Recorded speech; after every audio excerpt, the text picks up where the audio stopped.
Assalamualaikum dan salam sejahtera. Saya Najib Arif dan ini adalah agenda Awani, dan pada malam ini kita memfokuskan kepada sektor ekonomi, bukan saja ekonomi Malaysia, malah tertumpu kepada sebuah negeri yang paling kaya di Malaysia sebenarnya, negeri Selangor. Kalau kita melihat cabaran semasa ini, kalau kita melihat kepada angka yang direkodkan oleh sebuah negeri iaitu negeri Selangor setakat Ogos lepas, bermula Januari hingga Ogos, iaitu sejumlah 22.45 bilion ringgit melibatkan 411 projek perkilangan diluluskan di negeri Selangor untuk tahun Januari 2020 dan sehingga kini sebenarnya kalau kita melihat, dan juga kita melihat bagaimana angkanya bergerak ke hadapan mungkin untuk kita melihat dalam suasana persekitaran yang sukar pada ketika ini, bagaimanakah negeri Selangor mencatur strategi mereka menerapkan teknologi dan juga untuk menarik pelaburan-pelaburan berkualiti tinggi, bukan sahaja bersaing di peringkat Malaysia, malah di peringkat serantau, di peringkat ASEAN dan sebagainya. Itu yang saya bincangkan pada malam ini. Saya berbesar hati, saya bersama dengan pengerusi Jawatan Kuasa Tetap Pelaburan Perdagangan Perindustrian, Industri Kecil dan Sedahan Negeri, Datuk Teng Chang Kim, yang bersedia pada ketika ini. Datuk, terima kasih kerana bersama kami pada jam ini, Datuk. Terima kasih. Okey, Datuk, pertama sekali kalau kita melihat bahawa Malaysia ini, kalau dalam ASEAN kita letak konteksnya, adalah kuasa yang besar dalam sudut ekonomi dan juga pelbagai sudut lagi. Dan Selangor ini, kalau di Malaysia ini, adalah antara negeri yang terkaya sekali kalau boleh kita sifatkan, dan juga terkehadapan dalam aspek teknologi dan pelbagai infrastruktur dan sebagainya. Bagaimana Datuk melihat persaingan bukan saja antara Selangor dengan negeri-negeri, malah Selangor bersama negara-negara ASEAN, ekonomi-ekonomi ASEAN juga, malah serantau juga dalam usaha menarik pelaburan dan sebagainya. Kalau kita dengar di serantau ini, ramai menyebut bahawa Vietnam adalah paling ramai pelaburan masuk dan sebagainya. Bagaimana Selangor untuk kehadapan dalam aspek ini? Selangor tidak menganggap negeri-negeri dalam Malaysia yang lain sebagai pesaing. Pesaing kita sebenarnya adalah negara-negara dalam rantau Asia Tenggara ini. Khususnya dalam beberapa tahun ini, Indonesia, Vietnam dan juga Filipina merupakan pesaing dalam memperolehi FDI ataupun pelaburan asing. Tetapi Selangor kita memiliki kekuatan yang tersendiri. Yang pertamanya, kedudukan negeri Malaysia, khususnya Selangor, di Selat Melaka yang merupakan satu perjalanan laut yang begitu penting, kedudukan kita yang strategik, dan kita mempunyai lapangan terbang antarabangsa Kuala Lumpur dan Subang yang berada di Selangor, dan dari segi masa penerbangan daripada KLIA kita hingga ke Timur Tengah hanya memerlukan 7,5 jam, dan dalam tempoh 8 jam penerbangan kita boleh sampai ke Korea, Jepun, negeri China, Australia. Jadi dalam kedudukan ini kita merasakan kita mempunyai kedudukan yang amat strategik, tambahan dengan infrastruktur bertaraf antarabangsa, ya, dari segi jalan, dari segi landasan kereta api, dan yang saya sebut tadi dari segi penerbangan dan juga perkapalan. Dan selanjutnya kita mempunyai ekosistem yang matang dalam membantu mana-mana pelabur dalam mana-mana industri yang masuk ke negeri Selangor khususnya. Di samping itu juga kita mempunyai tenaga kerja berjumlah yang amat besar, iaitu hampir 3.6 juta dengan pelbagai kemahiran, kita panggil multi-skill, dan juga boleh menguasai banyak bahasa, multilingual. Itu adalah kekuatan kita, dan dari segi kedudukan kita sebagai negara yang mesra kepada perniagaan, kita memiliki kedudukan yang amat tinggi dalam peringkat dunia. Jadi itu adalah kekuatan yang ada pada Selangor berbanding dengan negara-negara pesaing kita di rantau Asia ini. Ya, soal kesaling hubungan itu adalah antara faktor terpenting dalam menarik minat pelabur dan sebagainya untuk ke sesuatu destinasi. Namun kalau kita melihat bahawa COVID-19 ini, Datuk, sudah pasti menjejaskan bukan sahaja Malaysia, Selangor juga selaku negara utama dalam soal pelaburan, teknologi, perkilangan dan sebagainya. Bagaimana ini menjejaskan negeri Selangor sendiri, dan apa strateginya, apa cadangan dan juga rancangan untuk penambahbaikan pemulihan ekonomi Selangor sendiri, dan pada masa sama untuk menarik pelaburan-pelaburan masuk ini dalam tempoh yang sukar pada ketika ini? Ya, sesungguhnya pandemik itu mendatangkan cabaran yang amat besar kepada negeri Selangor, dan untuk mengatasi masalah ini, kerajaan negeri Selangor bekerjasama penuh dengan kerajaan persekutuan dalam menangani isu pandemik ini. Itu memastikan bahawa segala kerjasama diberikan kepada kerajaan persekutuan untuk memastikan proses vaksinasi itu dijalankan dan sempurna. Dan di samping itu juga negeri Selangor sendiri menjalankan proses vaksinasi dengan perbelanjaan sendiri yang dinamakan sebagai Selvax. Jadi dengan dua-dua ini maka kita dapat mengatasi masalah pandemik ini. Dan di samping itu juga Selangor juga bersama dengan Kerajaan Persekutuan menjalankan satu program yang dinamakan sebagai POIS, Prevention of Outbreak at Initial Site.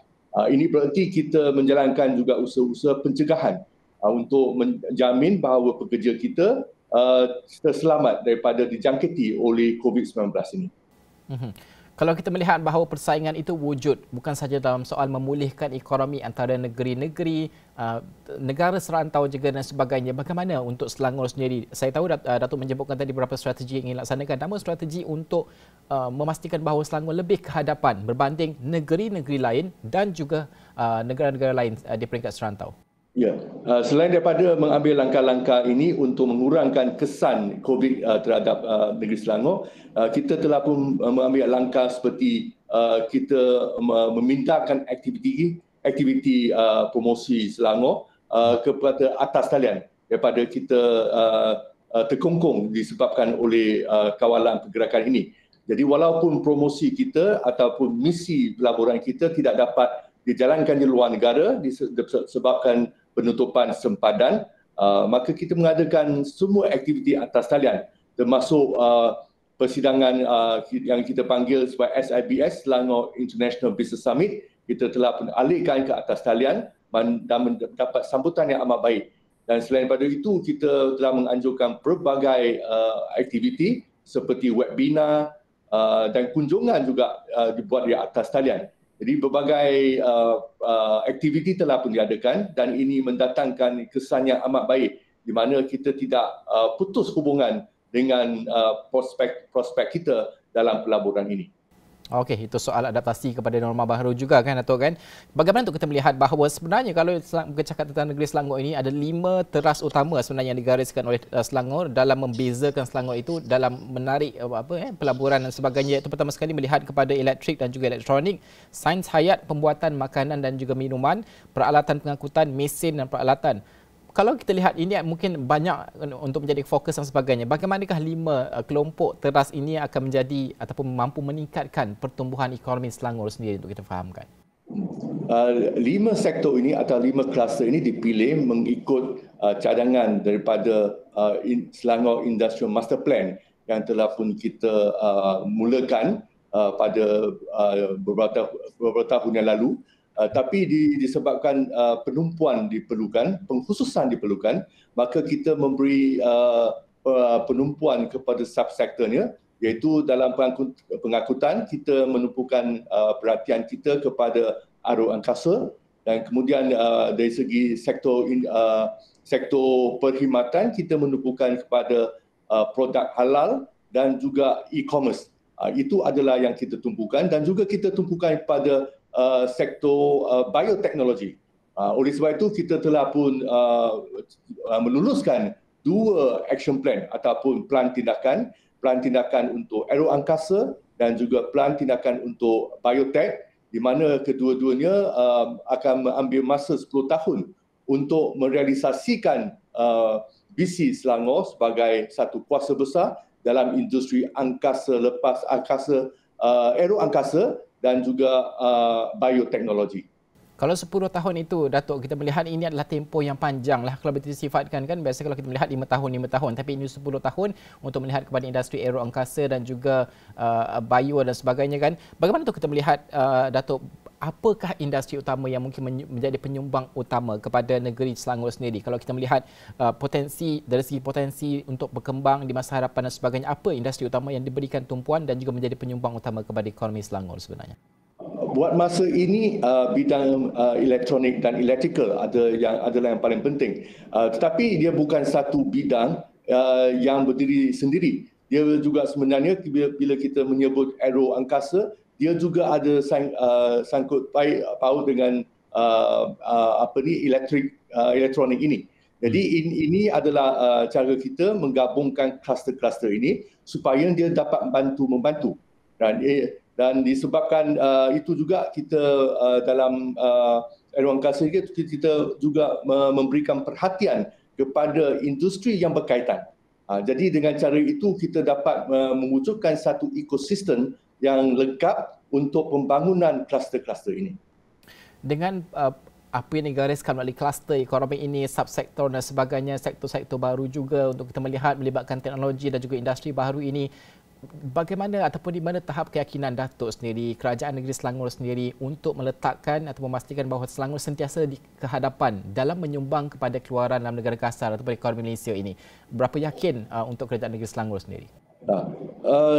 Kerajaan Negeri Selangor amat yakin dengan kemampuan dan kekuatan Negeri Selangor ini. Oleh sebab itu kita merangkakan satu visi yang lebih besar, iaitu Smart Selangor. Melalui Smart Selangor ini kita memberikan perhatian kepada smart government ataupun kerajaan smart, kerajaan lestari. Kita juga melihat kepada smart business, kemudian ataupun smart economy. Selepas itu kita melihat kepada smart infrastruktur. Itu adalah penting, smart infrastructure, dan juga kepada smart community. Dengan cara itu kita akan menitik beratkan digitalisasi dan juga penggunaan teknologi supaya kita dapat memperkembangkan Selangor atau menampilkan Selangor sebagai satu kuasa yang disegani dalam semua bidang ini. Datuk, kalau kita mendengar mungkin perkataan ini mungkin besar bunyinya ya, Selangor Business Hub, Selangor Community Hub dan sebagainya. Mungkin sebelum ini juga kita pernah dengarkan. Namun pada akhirnya execution di peringkat bawah ini untuk peniaga memahami dasar dan sebagainya. Bagaimana untuk negeri Selangor membantu pengoperasian syarikat-syarikat ini supaya mereka faham dasar itu dan faham hala tuju itu dan faham apakah peluang yang mereka ada dan sebagainya. Bagaimana mereka boleh dibantu? Sebenarnya kita mempunyai program yang tertentu untuk memastikan yang masyarakat umum memahami apa sebenarnya yang akan dilakukan oleh kerajaan untuk merealisasikan semua visi ini. Umpamanya kita mengadakan satu program, iaitu program Geran Pemandaran Digital, di mana kita membantu IKS kita untuk mendigitalisasikan perniagaan mereka dengan memberi grant yang sepadan dengan perbelanjaan mereka. Dan ini telah pun mendatangkan kesan yang baik di mana mereka memahami apabila ada grant itu maka mereka mampu untuk mengguna pakai teknologi bagi membangunkan perniagaan mereka. Di samping itu juga melalui program seperti e-Bazaar, e-Bazaar Raya dan e-Bazaar yang lain, di mana kita membantu mereka mendaftarkan diri dan memainkan peranan sebagai peniaga atas talian. Jadi dengan cara itu ada aplikasinya dan mereka akan menghayati segala usaha ini dengan penyertaan itu sendiri.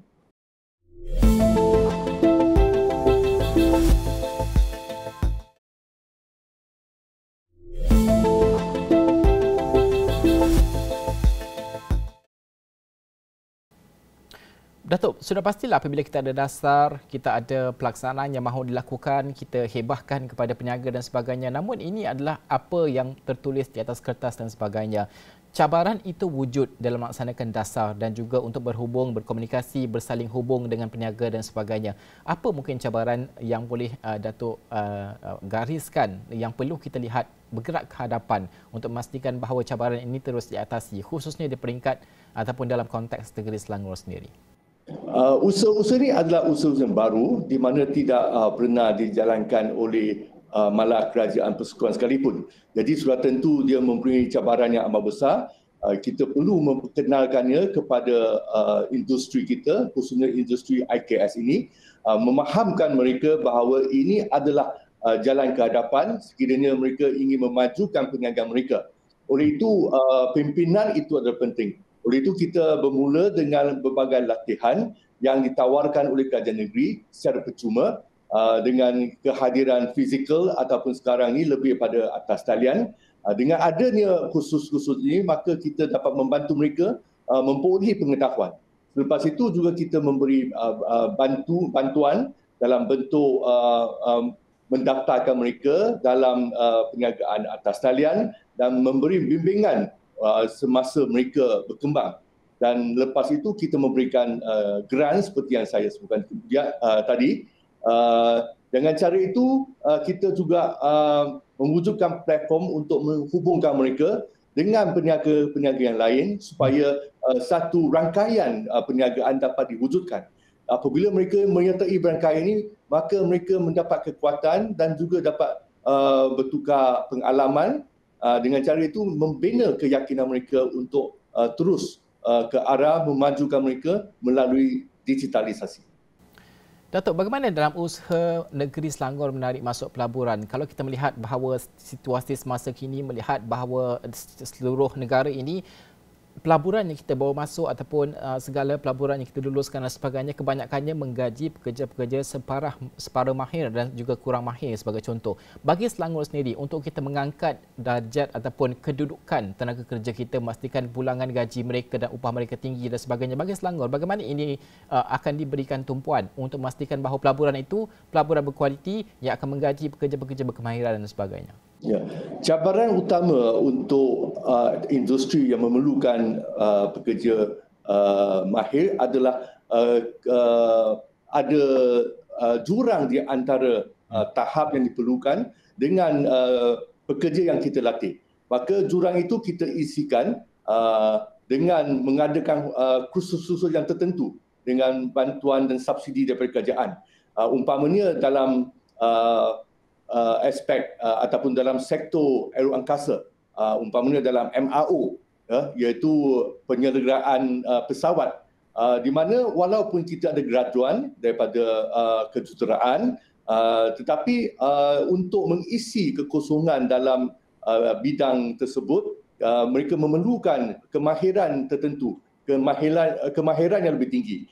Dengan itu, kerajaan negeri umpamanya telah pun mengadakan kursus bersama dengan syarikat berkenaan mencari graduan-graduan ini dan memberikan latihan yang intensif supaya mereka memperoleh kemahiran yang diperlukan oleh industri.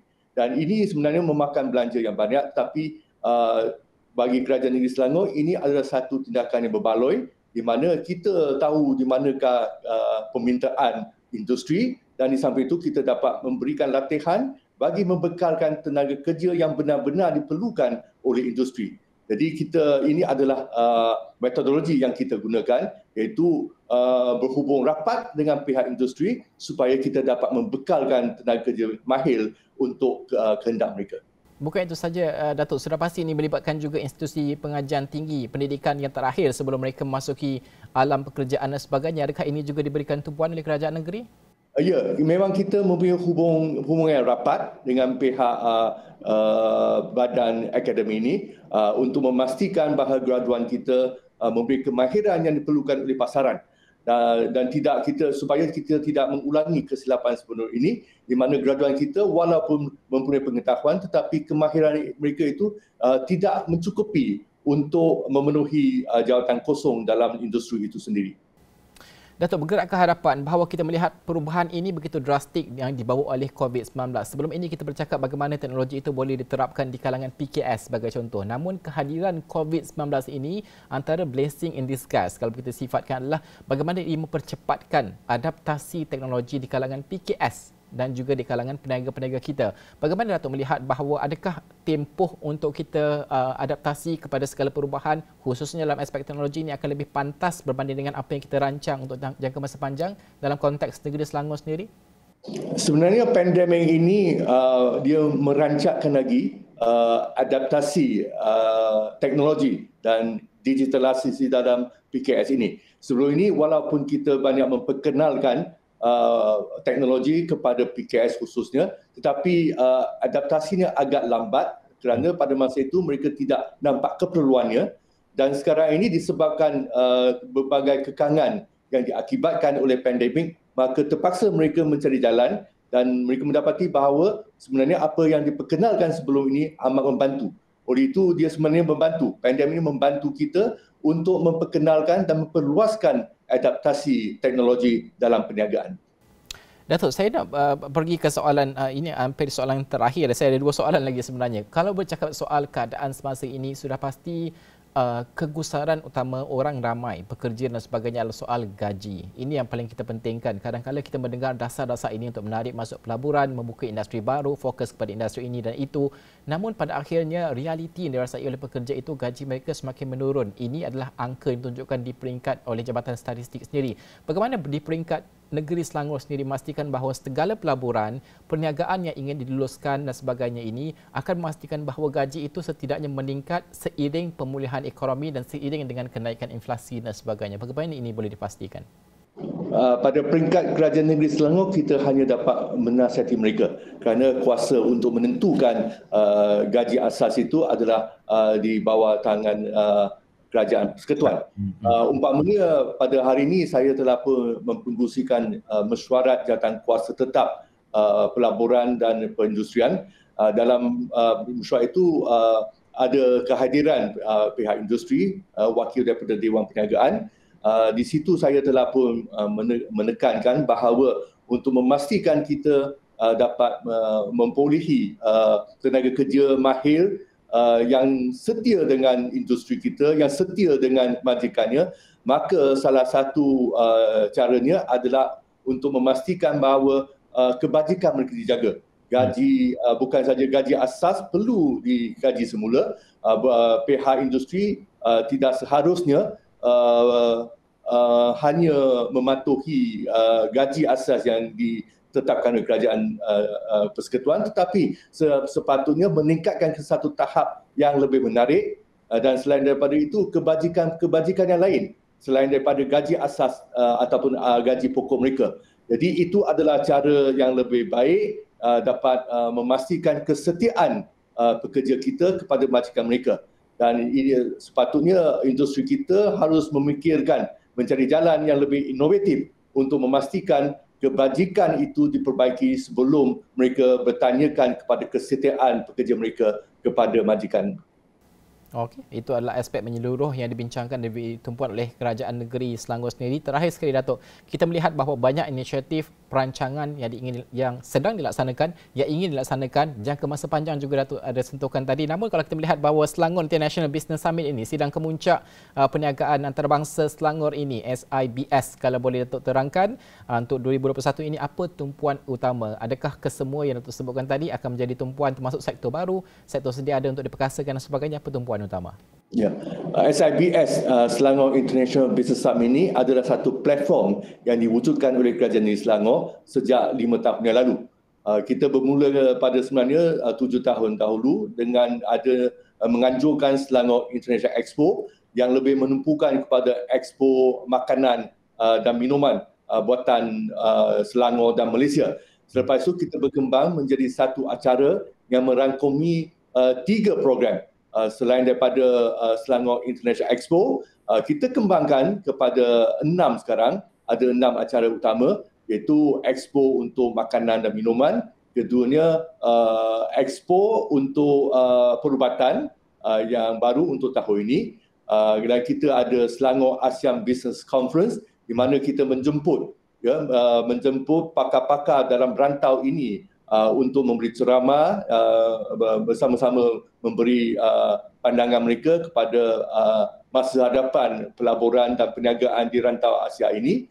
Kita juga mengadakan Smart City and Digital Economy Convention, iaitu konvensi digital dan juga Smart City. Di situ kita mempamerkan kemahiran kita dalam bidang ini. Dan selain itu kita juga mengadakan R&D and Innovation Expo. Semua ini adalah satu platform, diwujudkan sebagai platform untuk peniaga kita dan pelabur dari Malaysia ini berhubung dengan peniaga dan juga pelabur antarabangsa. Dengan itu kita dapat memperluaskan lagi rangkaian perniagaan Selangor ke seluruh dunia. Dan negeri Selangor sebagai pintu gerbang ke Asia, ke ASEAN sebenarnya, akan dipertingkatkan lagi menjadi satu platform antarabangsa. Dan kita juga dengan melalui platform ini memberikan pendedahan yang mencukupi kepada peniaga dari Malaysia supaya memperkembangkan pasaran mereka ke seluruh dunia.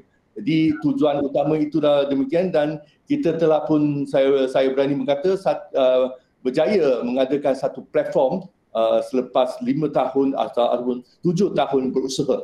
Dan saya mengalulukan PKS kita untuk mengambil kesempatan ini untuk bukan sahaja mencari perniagaan tetapi mendedahkan diri kepada cabaran antarabangsa.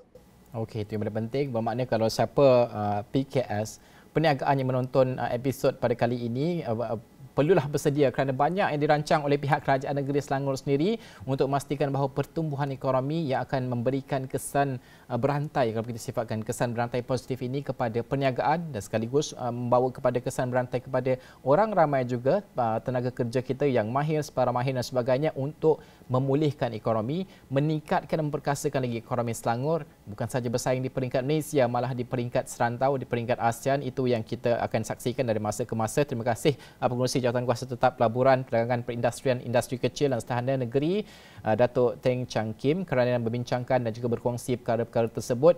Kita akan terus meneliti dan juga melihat isu ini dari masa ke semasa kerana begitu menarik sekali. Dalam keadaan kita berdepan pandemik COVID-19, ekonomi dilanda kemesetan dan sebagainya, inilah caranya untuk kita keluar, inilah strateginya untuk kita keluar. Bagaimanakah sebuah negeri Selangor mencatur strategi yang boleh dipelajari mungkin oleh negeri-negeri lain juga, untuk di peringkat pusat juga, untuk melihat cara kita memulihkan ekonomi dan memantapkan lagi ekonomi semasa melihat kepada sektor baru dan juga memperkasakan sektor sedia ada. Sekian sahaja agenda Awani untuk malam ini. Saya Najib Arif. Assalamualaikum. Salam hormat.